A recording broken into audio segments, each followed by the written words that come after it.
Hi friends, మన ఇంట్లో చిన్నపిల్లలే కానీ పెద్దవాళ్ళే కానీ ఈ మధ్య డైజెస్టివ్ పవర్ చాలా తక్కువగా ఉంది అంటున్నారు కదా.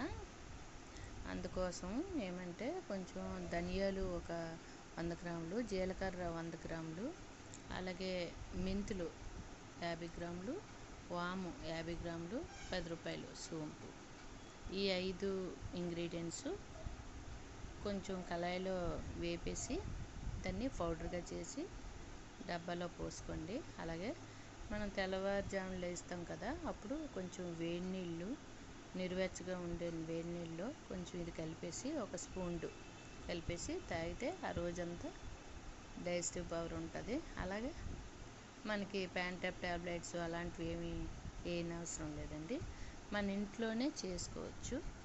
ఖచ్చితంగా మీరు చేసుకుంటారని ఆశిస్తున్నాను. Thank you. అలాగే ఒక లైక్ కూడా కొట్టండి.